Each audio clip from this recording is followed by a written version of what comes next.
In the late 70s, Sandra Clifton was the in-demand psychic in Los Angeles.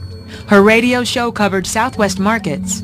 She was a top-rated guest on AM Los Angeles. And her books attracted a faithful following. I started searching for power and for something that could make me feel worthwhile and worthy. And they say, it doesn't matter what you think. Let in anything you want. Be present in the moment. Let the presence come in, but they don't say whose presence, what presence. Sandra was an unlikely recruit to New Age philosophy. She was raised in a strong Christian home. But later, she became trapped in an abusive marriage. She began looking for an emotional escape. She found it by watching horror movies and browsing through occult books. During that time in that marriage, I totally lost contact with the Lord. We dropped out of church. I did not pray.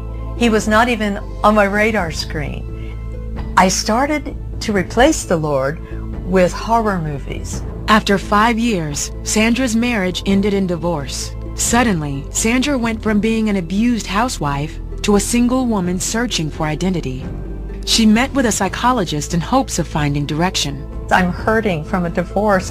Not only that, but I sense what people are thinking, and I just need some help here. And I looked over at him, and he did not give 2 cents what I was giving him. Instead, his mind seems to be on, and the word came to my mind, Virginia. And I thought, Virginia? Well, that's his mistress. And it's just something I knew. And I said to him, interrupting him, I said, listen, you're thinking about Virginia. I'm paying you $50, and I'm not getting any help. What's going on here? Sandra says this is the first time she was able to read someone's mind. The psychologist immediately ended the session. He referred Sandra to a local university conducting research on paranormal phenomenon. The head of the program hands me a letter, and she says, read this.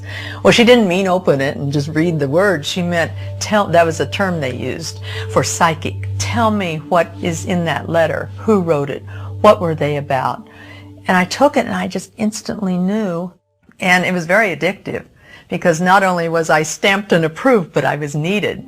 Okay, let's put you to work on some police cases to see if you can find missing persons. Sandra became more in tune with her psychic abilities. Yet one night, Sandra had an eerie feeling as she looked over the faces of a serial killer's victims. I knew somehow deep within me, something's wrong here. Maybe I shouldn't be doing this. During that time, I kept searching. Who am I? What's going on? Why am I on this earth? Is it just to find dead bodies? Is it just to be tested in a lab like a rat?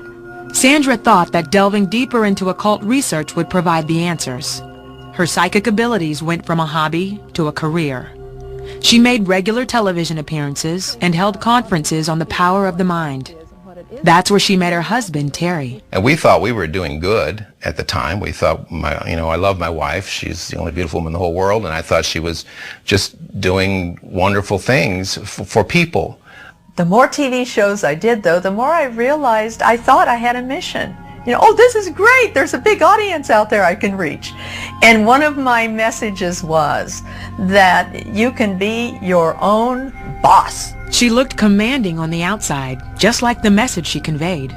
But on the inside, there was still something missing. As a speaker, when you're doing the circuits, you get your sort of a spiel going. So I said, hey, do you know how powerful you are? And all of a sudden, as I was to launch into my speech, teaching them mind power, I saw all around me a cone of light. It was so bright.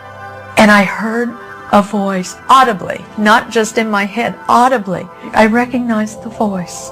It was Jesus from my childhood.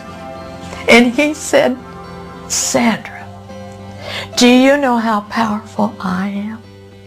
Sandra regained her composure and finished her speech. Terry was in the audience and could tell that something had happened. For the first time, Terry and Sandra decided to pray to God together. We were just reaching out and saying, God, what is going on? We heard that still small voice of Jesus who said, Jesus. And it was as if a wind just rushed through our apartment. and we were both knocked to the floor. Really literally knocked us off our couch, and for me that was really a new experience. And we felt this incredible joy. It defied all explanation, because here we were, flat broke, hardly anything in the cupboard.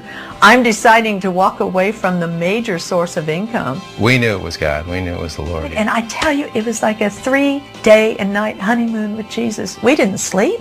I don't even think we ate. That took care of that. But we were so happy.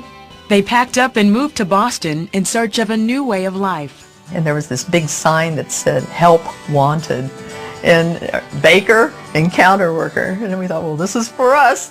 Nowhere else to go. When we came to Christ, there was a truth source. There was the Bible. It gave us direction and a comfort to knowing that there was somebody greater than us. There's all the difference in the world between searching when you're in the New Age and occult, because what your search in that context is inward. Who am I? What is my role in the universe? And when you come to Christ, suddenly it becomes important for you to find out who He is, and from it then you find out who you are. It's no longer a dog and pony show where you have to prove that you're the greatest thing with a bag of chips in your hand. When you come to Christ, there's that peace He offers you. I'll take care of it. Sandra recently finished her book, From New Age to New Life. In it, she shares her journey of finding truth in Jesus Christ. We were going through some pictures from way back when, and I thought, oh, if I were God, I would have just gone, get rid of those two.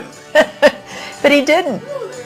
Even though at the time we were so self-involved, but He worked with us, and I'm convinced nobody is impossibly lost.